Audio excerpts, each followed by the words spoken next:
தேர்தல் பணியில் ஈடுபடும் காவல்துறையினருக்கான தபால் வாக்குப்பதிவு இன்று தொடங்கியது. சரவணகுமார் இது தொடர்பான விவரங்களை சொல்லலாம். சென்னை காவல்துறையில ஒரு 19,000த்திற்கும் மேற்பட்டோர் பணிபுரிகின்றனர். அவர்களுக்கான இவர்கள் எல்லாமே தேர்தல் பணிகள்ல ஈடுபடுவதனால அவர்களுக்கான தபால் வாக்குகள் செலுத்தக்கூடிய பணி என்பது இன்று முதல் தொடங்குகிறது. 3 நாட்களுக்கு நடக்கிறது.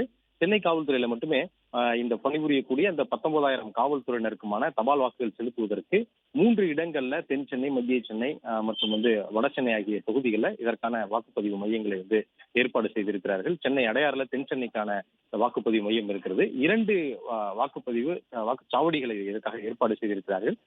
இதுல ஒரு 13 மாவட்டங்கள் விருதுநகர், ராமநாதபுரம், தூத்துக்குடி, தென்காசி, அதே போன்று திருநெல்வேலி, கன்னியாகுமரி, மயிலாடுதுறை, நாகப்பட்டினம், தஞ்சாவூர், சிவகங்கை, மதுரை, தேனி இந்த 13 மாவட்டங்கள். அது மட்டும் இல்லாமல் தென் சென்னையிலே பணிபுரியக்கூடியவர்கள் இவர்கள் இங்கு வாக்கு செலுத்தலாம்.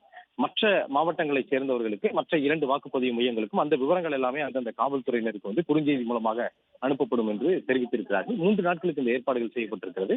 சென்னை மாவட்ட தேர்தல் அதிகாரியான ராதாகிருஷ்ணன் இந்த வாக்குப்பதிவினை நேரடியாக ஆய்வு செய்தார்.